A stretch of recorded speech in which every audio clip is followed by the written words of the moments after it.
Attention Outlook। ਪਿਛਲੇ ਅੰਗ ਦੀ ਗੁਰਬਾਣੀ ਦੇ ਵਿੱਚ ਅਸੀਂ ਪ੍ਰਮਾਤਮਾ ਦੀ ਰਜ਼ਾ ਬਾਰੇ, ਪ੍ਰਮਾਤਮਾ ਦੇ ਹੁਕਮ ਬਾਰੇ ਬੜੇ ਹੀ ਵਿਸਥਾਰਪੂਰਵਕ ਢੰਗ ਦੇ ਵਿੱਚ ਸਿੱਖਿਆ। ਸ਼੍ਰੀ ਗੁਰੂ ਗ੍ਰੰਥ ਸਾਹਿਬ ਜੀ ਦੇ 434ਵੇਂ ਅੰਗ ਤੇ ਵਿਰਾਜਮਾਨ ਬਾਣੀ ਉਹਨਾਂ ਸਿੱਖਿਆਵਾਂ ਨੂੰ ਹੋਰ ਗੂੜਾ ਕਰਦੀ ਹੈ ਤੇ ਨਾਲ ਹੀ ਇੱਕ ਦੋ ਗੱਲਾਂ ਹੋਰ, ਜਿਵੇਂ ਕਿ ਜੀਵਾਂ ਦੇ ਜੀਵਨ ਦੇ ਵਿੱਚ ਦੁੱਖ ਕਿਉਂ ਆਉਂਦੇ ਨੇ, ਇਹ ਜੀਵ ਖਾਸ ਕਰਕੇ ਮਨੁੱਖ ਮਾਇਆ ਦੇ ਮੋਹ ਦੇ ਚੰਗੁਲ ਦੇ ਵਿੱਚ ਕਿਵੇਂ ਫਸ ਗਿਆ ਹੈ। ਇਹਨਾਂ ਕੁਝ ਸਵਾਲਾਂ ਦੇ ਉੱਤਰ ਵੀ ਅੱਜ ਦੀ ਗੁਰਬਾਣੀ ਦੇ ਵਿੱਚੋਂ ਸਾਨੂੰ ਮਿਲਣਗੇ। ਅੱਧੇ ਇੱਕ ਅੰਗ ਦੀ ਗੁਰਬਾਣੀ ਪੱਟੀ ਅਧਿਆਏ ਦੇ ਵਿੱਚ ਗੁਰੂ ਨਾਨਕ ਸਾਹਿਬ ਦੀ ਹੀ ਲਿਖੀ ਹੋਈ ਹੈ ਤੇ ਬਾਕੀ ਦੇ ਅੱਧੇ ਅੰਗ ਦੀ ਗੁਰਬਾਣੀ ਜੋ ਹੈ ਗੁਰੂ ਅਮਰਦਾਸ ਸਾਹਿਬ ਦੁਆਰਾ ਰਚਿਤ ਹੈ। ਸੋ ਆਓ ਹੁਣ ਗੁਰਬਾਣੀ ਦੀ ਵਿਆਖਿਆ ਦੀ ਸ਼ੁਰੂਆਤ ਕਰੀਏ। ਵੀਡੀਓ ਚੰਗੀ ਲੱਗੇ, ਕੁਝ ਸਿੱਖਣ ਨੂੰ ਮਿਲੇ ਤੇ ਅੱਗੇ ਲੋਕਾਂ ਤੱਕ ਜ਼ਰੂਰ ਪਹੁੰਚਾ ਦਿਓ। ਭੱਬੈ ਭਾਲੈ ਸੇ ਫਲ ਪਾਵੈ, ਗੁਰ ਪ੍ਰਸਾਦੀ ਜਿਨ ਕਉ ਭਉ ਪਿਆ। ਗੁਰ ਪ੍ਰਸਾਦੀ ਜਾਣੀ ਗੁਰੂ ਦੀ ਕਿਰਪਾ ਨਾਲ ਜਿਨ੍ਹਾਂ ਮਨੁੱਖਾਂ ਦੇ ਮਨ ਵਿੱਚ ਪਰਮਾਤਮਾ ਦਾ ਡਰ ਟਿਕ ਜਾਂਦਾ ਹੈ। ਇੱਥੇ ਡਰ ਅਸਲ ਦੇ ਵਿੱਚ ਡਰ ਨਹੀਂ, ਕੋਈ ਉਸ ਪ੍ਰਕਾਰ ਦਾ ਡਰ ਨਹੀਂ ਕਿ ਜਿਸ ਨੂੰ ਵੇਖ ਕੇ ਅਸੀਂ ਥਰ ਥਰ ਕੰਬਣ ਲੱਗ ਜਾਈਏ। ਉਦਾਹਰਣ ਦੇ ਤੌਰ ਤੇ ਜੇ ਕੋਈ ਮਨੁੱਖ ਕਿਸੇ ਜੀਵ ਤੋਂ ਡਰਦਾ ਹੈ ਤੇ ਉਹ ਜੀਵ ਜਦੋਂ ਅਚਾਨਕ ਸਾਹਮਣੇ ਆ ਜਾਵੇ ਤੇ ਮਨੁੱਖ ਦਾ ਤਰਾਹ ਜਿਹਾ ਨਿਕਲ ਜਾਂਦਾ ਹੈ। ਜਾਂ ਜੇਕਰ ਕੋਈ ਮਨੁੱਖ ਕਿਸੇ ਹੋਰ ਮਨੁੱਖ ਤੋਂ ਹੀ ਡਰਦਾ ਹੋਵੇ, ਕਿਸੇ ਹੋਰ ਮਨੁੱਖ ਦਾ ਹੀ ਡਰ ਉਹਦੇ ਦਿਲ ਵਿੱਚ ਹੋਵੇ ਤੇ ਉਹ ਵਾਲਾ ਮਨੁੱਖ ਜਦੋਂ ਉਹਦੇ ਸਾਹਮਣੇ ਆ ਜਾਵੇ ਤੇ ਉਹ ਡਰ ਜਾਂਦਾ ਹੈ, ਕੰਬਣ ਲੱਗਦਾ ਹੈ, ਘਬਰਾ ਜਾਂਦਾ ਹੈ। ਪਰ ਪ੍ਰਮਾਤਮਾ ਦਾ ਡਰ ਦਿਲ ਦੇ ਵਿੱਚ ਵਸੇ ਹੋਣਾ ਉਸ ਪ੍ਰਕਾਰ ਦਾ ਡਰ ਨਹੀਂ ਕਿ ਪ੍ਰਮਾਤਮਾ ਦਾ ਚੇਤਾ ਆਉਂਦੇ ਅਸੀਂ ਥਰ ਥਰ ਕੰਬਣ ਲੱਗ ਜਾਈਏ।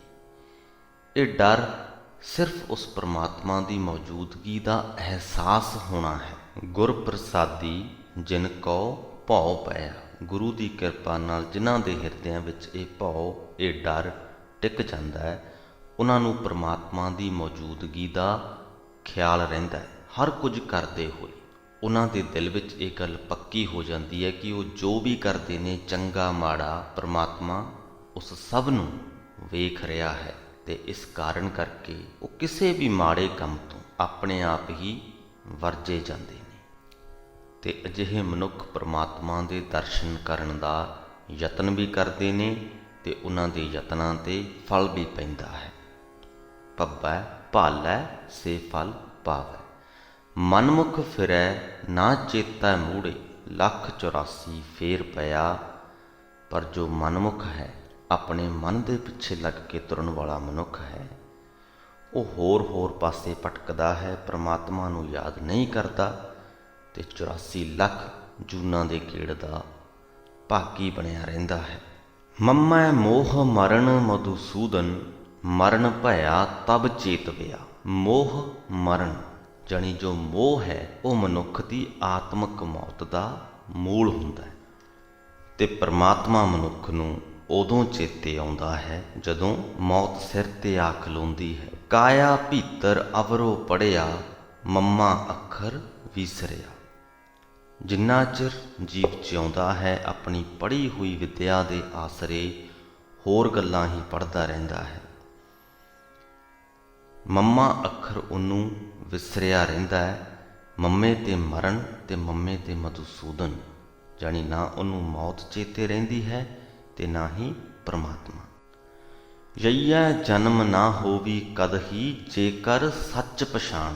ਜੇ ਜੀਵ ਸੱਚ ਦੀ ਪਛਾਣ ਕਰ ਲਵੇ, ਉਸ ਪਰਮਾਤਮਾ ਦੀ ਪਛਾਣ ਕਰ ਲਵੇ, ਉਸ ਪਰਮਾਤਮਾ ਦੇ ਨਾਲ ਸਾਂਝ ਗੰਢ ਲਵੇ ਤਾਂ ਜਨਮ ਮਰਨ ਦਾ ਗੇੜ ਉਹਦਾ ਮੁੱਕ ਜਾਂਦਾ ਹੈ।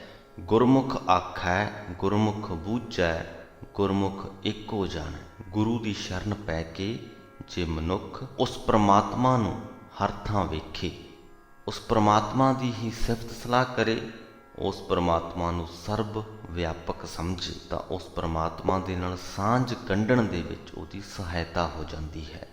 ਰਾਰੈ ਰਵ ਰਹਿਆ ਸਭ ਅੰਤਰ, ਜੇਤੇ ਕੀਏ ਜਨਤਾ। ਉਸ ਪਰਮਾਤਮਾ ਨੇ ਜਿੰਨੇ ਵੀ ਜੀ ਜੰਤ ਪੈਦਾ ਕੀਤੇ ਹਨ, ਸਭਨਾਂ ਦੇ ਵਿੱਚ ਉਹ ਰਵਿਆ ਹੋਇਆ ਹੈ, ਸਭਨਾਂ ਦੇ ਵਿੱਚ ਵਿਆਪਕ ਹੈ। ਜੰਤ ਉਪਾਏ ਧੰਦਾ ਸਭ ਲਾਏ, ਕਰਮ ਹੋਆ ਤਿਨ ਨਾਮ ਲਿਆ। ਸਾਰੇ ਜੀਵ ਉਸ ਪਰਮਾਤਮਾ ਨੇ ਪੈਦਾ ਵੀ ਕੀਤੇ ਹਨ ਤੇ ਸਾਰੇ ਹੀ ਜੀਵਾਂ ਨੂੰ ਧੰਦਿਆਂ ਤੇ ਵੀ ਲਾਇਆ ਹੋਇਆ ਹੈ। ਧੰਦਾ ਸਿਰਫ ਉਹ ਨਹੀਂ ਜਿਹਨੂੰ ਕਰਕੇ ਬਦਲੇ ਦੇ ਵਿੱਚ ਸਾਨੂੰ ਪੈਸਾ ਮਿਲੇ, ਤਨਖਾਹ ਮਿਲੇ, ਆਮਦਨ ਮਿਲੇ, ਕਿਉਂਕਿ ਇੱਥੇ ਸਾਰੇ ਜੀਵਾਂ ਦੀ ਗੱਲ ਹੋ ਰਹੀ ਹੈ, ਸਿਰਫ ਮਨੁੱਖ ਦੀ ਗੱਲ ਨਹੀਂ ਹੋ ਰਹੀ। ਤੇ ਮਨੁੱਖ ਤੋਂ ਇਲਾਵਾ ਜਿਹੜੇ ਵੀ ਜੀ ਜੰਤ ਹਨ, ਉਹਨਾਂ ਕੋਲੇ ਸਿਸਟਮ ਨਹੀਂ ਕਿ ਉਹ ਕੰਮ ਕਰਨ ਤੇ ਬਦਲੇ 'ਚ ਉਹਨਾਂ ਨੂੰ ਪੈਸਾ ਮਿਲੇ, ਆਮਦਨ ਮਿਲੇ, ਪਰ ਧੰਦੇ ਉਹ ਵੀ ਲੱਗੇ ਹੋਏ ਨੇ, ਉਹ ਵੀ ਆਪਣੇ ਆਰੇ ਲੱਗੇ ਹੋਏ ਨੇ। ਸੋ ਜਿੰਨੇ ਵੀ ਜੀਵ ਜੰਤ ਉਸ ਪਰਮਾਤਮਾ ਨੇ ਉਪਾਏ ਹਨ, ਸਭਨਾਂ ਨੂੰ ਉਹਨਾਂ ਦੇ ਲਈ ਨਿਰਧਾਰਤ ਧੰਦਿਆਂ ਦੇ ਵਿੱਚ ਲਾਇਆ ਹੋਇਆ ਹੈ। ਕਰਮ ਹੋਆ ਤਿਨ ਨਾਮ ਲਿਆ, ਤੇ ਜਿਨ੍ਹਾਂ ਦੇ ਕਰਮਾਂ ਦੇ ਵਿੱਚ ਉਸ ਪਰਮਾਤਮਾ ਨੇ ਲਿਖਿਆ, ਜਿਨ੍ਹਾਂ ਦੇ ਉੱਪਰ ਉਸ ਪਰਮਾਤਮਾ ਨੇ ਮਿਹਰ ਕੀਤੀ, ਉਹ ਉਸ ਪਰਮਾਤਮਾ ਦਾ ਨਾਮ ਸਿਮਰਦੇ ਹਨ। ਲੱਲਾ ਲਾਏ ਧੰਦਾ ਜਿਨ ਛੋਟੀ, ਮੀਠਾ ਮਾਇਆ ਮੋਹ ਕੀਆ। ਉਸ ਪਰਮਾਤਮਾ ਨੇ ਇਹ ਸ੍ਰਿਸ਼ਟੀ ਬਣਾਈ, ਇਸ ਸ੍ਰਿਸ਼ਟੀ ਨੂੰ ਧੰਦੇ ਵਿੱਚ ਵੀ ਲਾਇਆ, ਤੇ ਮਹੱਤਵਪੂਰਨ ਗੱਲ, ਮੀਠਾ ਮਾਇਆ ਮੋਹ ਕੀਆ। ਜੇ ਮਨੁੱਖ ਮਾਇਆ ਦੇ ਮੋਹ ਵਿੱਚ ਲੱਗਿਆ ਹੋਇਆ ਤਾਂ ਆਪਣੇ ਆਪ ਤੋਂ ਨਹੀਂ ਲੱਗ ਗਿਆ। ਉਸ ਪਰਮਾਤਮਾ ਨੇ ਮਾਇਆ ਦਾ ਮੋਹ ਮਿੱਠਾ ਬਣਾਇਆ। ਖਾਣਾ ਪੀਣਾ ਸਮ ਕਰ ਸਹਿਣਾ, ਭਾਣਾ ਤਾਕੈ ਹੁਕਮ ਪਿਆ। ਉਹਦੀ ਰਜ਼ਾ ਵਿੱਚ ਉਹਦਾ ਹੁਕਮ ਵਰਤਦਾ ਹੈ। ਜਿੱਥੇ ਜੀਵਾਂ ਨੂੰ ਖਾਣ ਪੀਣ ਦੇ ਪਦਾਰਥ ਯਾਨੀ ਸੁੱਖ ਸਹੂਲਤਾਂ ਹਾਸਲ ਹੁੰਦੀਆਂ ਨੇ, ਉੱਥੇ ਹੀ ਦੁੱਖ ਵੀ ਸਹਿਣ ਨੂੰ ਮਿਲਦੇ ਨੇ। ਇਹੀ ਉਸ ਪਰਮਾਤਮਾ ਦਾ ਬਣਾਇਆ ਹੋਇਆ ਸਿਸਟਮ ਹੈ। ਇਹ ਗੱਲ ਸਮਝਣੀ ਬਹੁਤ ਜ਼ਰੂਰੀ ਹੈ, ਨਹੀਂ ਤੇ ਅਸੀਂ ਆਪਣੇ ਆਪ ਨੂੰ ਹੀ ਕੋਸਦੇ ਰਹਿੰਦੇ ਹਾਂ ਹਰ ਛੋਟੇ ਵੱਡੇ ਦੁੱਖ ਦੇ ਲਈ। ਇਹ ਸੋਚ ਕੇ ਹੀ ਝੂਰਦੇ ਰਹਿੰਦੇ ਹਾਂ ਕਿ ਇਹ ਦੁੱਖ ਮੇਰੀ ਜ਼ਿੰਦਗੀ ਦੇ ਵਿੱਚ ਆਇਆ ਕਿਉਂ, ਤੇ ਉਸ ਕਿਉਂ ਦਾ ਉੱਤਰ ਗੁਰੂ ਸਾਹਿਬ ਨੇ ਇਹਨਾਂ ਪੰਕਤੀਆਂ ਦੇ ਵਿੱਚ ਸਾਨੂੰ ਦੇ ਦਿੱਤਾ ਹੈ। ਵਵੈ ਵਾਸੁਦੇਵ ਪਰਮੇਸ਼ਰ, ਵੇਖਣ ਕਉ ਜਿਨ ਵੇਸ ਕੀਆ। ਵੇਖੈ ਚਾਖੈ ਸਭ ਕਿਛ ਜਾਣੈ, ਅੰਤਰ ਬਾਹਰ ਰਵ ਰਹਿਆ। ਪਰਮਾਤਮਾ ਪਰਮੇਸ਼ਰ ਆਪ ਹੀ ਹੈ, ਜਿਸ ਨੇ ਤਮਾਸ਼ਾ ਵੇਖਣ ਵਾਸਤੇ ਇਹ ਜਗਤ ਰਚਿਆ ਹੈ। ਹਰੇਕ ਜੀਵ ਦੀ ਚੰਗੀ ਸੰਭਾਲ ਉਹ ਪਰਮਾਤਮਾ ਕਰਦਾ ਹੈ, ਹਰੇਕ ਜੀਵ ਦੇ ਦਿਲ ਦੀ ਗੱਲ ਜਾਣਦਾ ਹੈ, ਤੇ ਅੰਦਰ ਬਾਹਰ ਹਰ ਥਾਂ ਵਿਆਪਕ ਹੈ। ਰਾੜੈ ਰਾੜ ਕਰੇ ਕਿਆ ਪ੍ਰਾਣੀ, ਤਿਸੈ ਧਿਆਵੋ ਜੇ ਅਮਰ ਹੋਆ। ਹੇ ਪ੍ਰਾਣੀ, ਤੂੰ ਰਾੜ ਕਿਉਂ ਕਰਦਾ ਹੈ, ਝਗੜੇ ਦੇ ਵਿੱਚ ਕਿਉਂ ਪੈਂਦਾ ਹੈ, ਬਹਿਸ ਦੇ ਵਿੱਚ ਕਿਉਂ ਪੈਂਦਾ ਹੈ।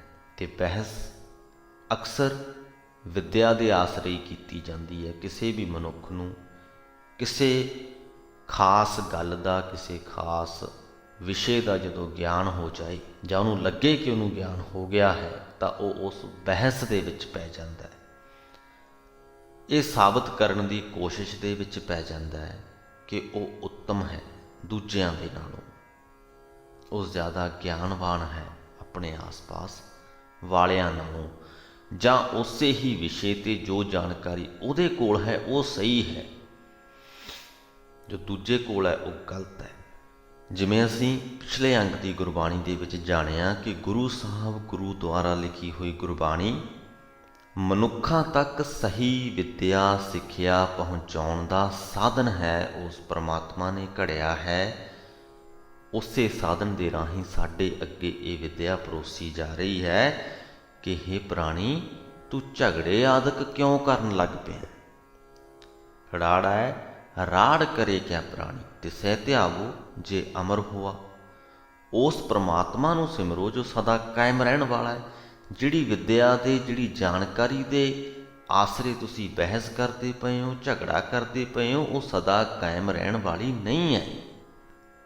ਦੁਨੀਆ ਪਲ ਪਲ ਬਦਲ ਰਹੀ ਹੈ, ਨਵੀਂ ਜਾਣਕਾਰੀ ਉਤਪੰਨ ਹੋ ਰਹੀ ਹੈ। ਪੁਰਾਣੀਆਂ ਬਹੁਤ ਸਾਰੀਆਂ ਚੀਜ਼ਾਂ ਜਿਨ੍ਹਾਂ ਨੂੰ ਉਸ ਵਕਤ ਸੱਚ ਮੰਨ ਲਿਆ ਗਿਆ ਸੀ, ਅੱਜ ਉਹਨਾਂ ਨੂੰ ਸੱਚ ਨਹੀਂ ਮੰਨਿਆ ਜਾਂਦਾ। ਤੇ ਸੁਭਾਵਕ ਹੈ, ਜਿਹੜੀਆਂ ਗੱਲਾਂ ਨੂੰ ਅੱਜ ਸੱਚ ਮੰਨਿਆ ਜਾ ਰਿਹਾ ਹੈ, ਜਿਨ੍ਹਾਂ ਦੇ ਆਧਾਰ 'ਤੇ ਅੱਜ ਅਸੀਂ ਬਹਿਸਾਂ ਕਰਦੇ ਪਏ ਹਾਂ, ਹੋ ਸਕਦਾ ਹੈ ਕੱਲ੍ਹ ਨੂੰ ਉਹ ਵੀ ਝੂਠੀਆਂ ਸਾਬਤ ਹੋ ਜਾਣ। ਜਾਣਕਾਰੀਆਂ ਬਦਲਦੀਆਂ ਰਹਿੰਦੀਆਂ ਨੇ, ਦੁਨੀਆ ਬਦਲਦੀ ਰਹਿੰਦੀ ਹੈ, ਨਵੀਆਂ ਖੋਜਾਂ ਹੁੰਦੀਆਂ ਰਹਿੰਦੀਆਂ ਨੇ ਅਤੇ ਪੁਰਾਣੇ ਜੋ ਵਿਚਾਰ ਹਨ ਉਹਨਾਂ ਦੇ ਵਿੱਚ ਤਬਦੀਲੀ ਆ ਜਾਂਦੀ ਹੈ। ਇਸ ਕਰਕੇ ਤਿਸੈ ਧਿਆਵੋ ਜੇ ਅਮਰ ਹੋਆ, ਸਦਾ ਕਾਇਮ ਰਹਿਣ ਵਾਲਾ ਸਿਰਫ ਇੱਕ ਪਰਮਾਤਮਾ ਹੈ, ਜੋ ਨਾ ਖਤਮ ਹੁੰਦਾ ਹੈ, ਨਾ ਪੈਦਾ ਹੁੰਦਾ ਹੈ, ਨਾ ਹੀ ਉਹਦੇ 'ਚ ਕੋਈ ਤਬਦੀਲੀ ਆਉਂਦੀ ਹੈ। ਇਸ ਕਰਕੇ ਸਾਨੂੰ ਉਹਦਾ ਸਿਮਰਨ ਕਰਨਾ ਚਾਹੀਦਾ ਹੈ। ਤਿਸੈ ਧਿਆਵੋ ਸੱਚ ਸਮਾਵੋ, ਉਸ ਵਿਟੋਂ ਕੁਰਬਾਨ ਕੀਆ, ਉਸੇ ਨੂੰ ਸਿਮਰੋ, ਉਸੇ ਸਦਾ ਥਿਰ ਪ੍ਰਭੂ ਵਿੱਚ ਲੀਨ ਹੋਏ ਰਹੋ। ਉਸ ਪਰਮਾਤਮਾ ਦੀ ਯਾਦ ਤੋਂ ਆਪਣੀ ਹਉਮੈ ਨੂੰ ਸਦਕੇ ਕਰ ਦਿਓ। ਹਾ ਹੈ ਹੋਰ ਨਾ ਕੋਈ ਦਾਤਾ, ਜੀ ਉਪਾਏ ਜਿਨ ਰਿਜ਼ਕ ਦਿਆ। ਜਿਸ ਪਰਮਾਤਮਾ ਨੇ ਸ੍ਰਿਸ਼ਟੀ ਦੇ ਜੀਵ ਪੈਦਾ ਕੀਤੇ, ਸਾਰੇ ਜੀਵਾਂ ਦੇ ਲਈ ਰਿਜ਼ਕ ਦਾ ਵੀ ਪ੍ਰਬੰਧ ਕੀਤਾ, ਉਹਦੇ ਤੋਂ ਬਿਨਾਂ ਦਾਤਾਂ ਦੇਣ ਵਾਲਾ ਹੋਰ ਕੋਈ ਨਹੀਂ ਹੈ। ਹਰ ਨਾਮ ਧਿਆਵੋ, ਹਰ ਨਾਮ ਸਮਾਵੋ, ਅਨ ਦਿਨ ਲਾਹਾ ਹਰ ਨਾਮ ਲਿਆ। ਉਸੇ ਹਰੀ ਦਾ ਨਾਮ ਸਿਮਰਦੇ ਰਹੋ, ਉਸ ਹਰੀ ਦੇ ਨਾਮ ਵਿੱਚ ਸਦਾ ਟਿਕੇ ਰਹੋ। ਹਰ ਵੇਲੇ ਹਰੀ ਨਾਮ ਸਿਮਰਨ ਦਾ ਲਾਭ ਖੱਟੋ। ਅਸਲ ਪੜ੍ਹਿਆ ਲਿਖਿਆ, ਅਸਲ ਪੰਡਿਤ ਗੁਰੂ ਸਾਹਿਬ ਕਹਿੰਦੇ ਉਹੀ ਹੈ ਜਿਹਨੇ ਇਹ ਲਾਭ ਖੱਟਿਆ ਹੈ। ਆਇੜਾ ਆਪ ਕਰੇ ਜਿਨ ਛੋਡੀ, ਜੋ ਕਿਛ ਕਰਨਾ ਸੋ ਕਰ ਰਹਿਆ। ਜਿਸ ਪਰਮਾਤਮਾ ਨੇ ਇਹ ਸ੍ਰਿਸ਼ਟੀ ਆਪ ਪੈਦਾ ਕੀਤੀ, ਜੋ ਕੁਝ ਉਹਨੂੰ ਕਰਨਾ ਠੀਕ ਲੱਗਦਾ ਹੈ ਉਹ ਕੁਝ ਹੀ ਉਹ ਪਰਮਾਤਮਾ ਇਸ ਸ੍ਰਿਸ਼ਟੀ ਦੇ ਵਿੱਚ ਕਰਦਾ ਹੈ। ਕਰੇ ਕਰਾਏ ਸਭ ਕਿਛ ਜਾਣੈ, ਨਾਨਕ ਸ਼ਾਇਰ ਇਵ ਕਹਿਆ। ਹੇ ਕਵੀ ਨਾਨਕ, ਇਹ ਆਖ ਕੇ ਅਸਲ ਪੰਡਿਤ ਉਹੀ ਹੈ, ਅਸਲ ਪੜ੍ਹਿਆ ਲਿਖਿਆ ਉਹੀ ਹੈ ਜਿਸ ਨੇ ਪਰਮਾਤਮਾ ਬਾਰੇ ਇਹ ਗੱਲ ਆਖੀ ਹੈ ਕਿ ਕਰੇ ਕਰਾਏ ਸਭ ਕਿਛ ਜਾਣੈ, ਕਿ ਉਹ ਪਰਮਾਤਮਾ ਸਭ ਕੁਝ ਆਪ ਹੀ ਕਰਦਾ ਹੈ, ਜੀਵਾਂ ਦੇ ਪਾਸੋਂ ਕਰਵਾਉਂਦਾ ਹੈ ਅਤੇ ਸਭ ਦੇ ਦਿਲ ਦੀ ਭਾਵਨਾ ਨੂੰ ਜਾਣਦਾ ਹੈ। ਸ਼੍ਰੀ ਗੁਰੂ ਗ੍ਰੰਥ ਸਾਹਿਬ ਜੀ ਦੇ 434ਵੇਂ ਅੰਗ ਦੇ ਵਿਰਾਜਮਾਨ ਗੁਰੂ ਨਾਨਕ ਸਾਹਿਬ ਦੀ ਰਚਿਤ ਬਾਣੀ ਇੱਥੇ ਸਮਾਪਤ ਹੋ ਜਾਂਦੀ ਹੈ। ਇਸ ਅੰਗ ਦੇ ਰਚਿਤ ਬਾਣੀ ਦੀ ਜੇ ਅਸੀਂ ਸਾਰ ਕੱਢੀਏ ਤਾਂ ਇਹੀ ਨਿਕਲਦਾ ਹੈ ਕਿ ਉਸ ਪਰਮਾਤਮਾ ਨੇ ਆਪ ਇਹ ਸ੍ਰਿਸ਼ਟੀ ਪੈਦਾ ਕੀਤੀ, ਆਪ ਹੀ ਇਸ ਸ੍ਰਿਸ਼ਟੀ ਦੇ ਸਾਰੇ ਜੀਵ ਜੰਤ ਪੈਦਾ ਕੀਤੇ, ਉਹਨਾਂ ਨੂੰ ਉਹਨਾਂ ਦੇ ਲਈ ਨਿਰਧਾਰਤ ਧੰਦਿਆਂ ਦੇ ਵਿੱਚ ਪਰਮਾਤਮਾ ਨੇ ਆਪ ਹੀ ਲਾਇਆ ਹੋਇਆ ਹੈ। ਸਾਰਿਆਂ ਦੇ ਲਈ ਰਿਜ਼ਕ ਦਾ ਪ੍ਰਬੰਧ ਵੀ ਉਸ ਪਰਮਾਤਮਾ ਨੇ ਆਪ ਹੀ ਕੀਤਾ ਹੋਇਆ ਹੈ। ਅਤੇ ਜ਼ਰੂਰੀ ਗੱਲ, ਜੇ ਜੀਵ ਮਾਇਆ ਦੇ ਮੋਹ ਵਿੱਚ ਲੱਗੇ ਹੋਏ ਨੇ, ਖਾਸ ਕਰਕੇ ਮਨੁੱਖ, ਤਾਂ ਉਹ ਆਪਣੇ ਆਪ ਨਹੀਂ ਲੱਗੇ, ਉਹ ਵੀ ਪਰਮਾਤਮਾ ਦੀ ਰਜ਼ਾ ਅਧੀਨ ਹੀ ਲੱਗੇ ਨੇ, ਪਰਮਾਤਮਾ ਦੇ ਹੁਕਮ ਅਨੁਸਾਰ ਹੀ ਲੱਗੇ ਨੇ। ਪਰਮਾਤਮਾ ਨੇ ਆਪ ਹੀ ਮਾਇਆ ਦਾ ਮੋਹ ਮਿੱਠਾ ਬਣਾਇਆ।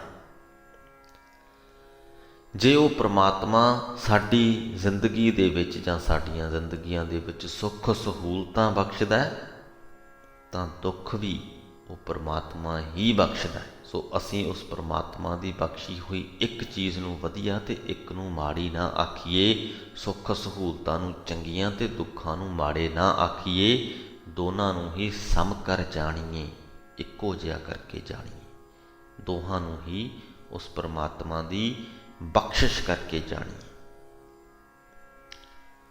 ਅੱਜ ਦੀ ਇਸ ਵੀਡੀਓ ਦੀ ਇੱਥੇ ਹੀ ਸਮਾਪਤੀ ਕਰਦੇ ਹਾਂ। ਇਸ ਅੰਗ ਦੀ ਗੁਰਬਾਣੀ ਦਾ ਬਾਕੀ ਹਿੱਸਾ ਜੋ ਗੁਰੂ ਅਮਰਦਾਸ ਸਾਹਿਬ ਦੁਆਰਾ ਰਚਿਤ ਹੈ ਉਹ ਅਗਲੀ ਵੀਡੀਓ ਦੇ ਵਿੱਚ ਕਰਦੇ ਹਾਂ। ਸੋ ਇੱਥੇ ਹੀ ਫਤਿਹ ਕਬੂਲ ਕਰੋ ਜੀ। ਵਾਹਿਗੁਰੂ ਜੀ ਕਾ ਖਾਲਸਾ, ਵਾਹਿਗੁਰੂ ਜੀ ਕੀ ਫਤਿਹ।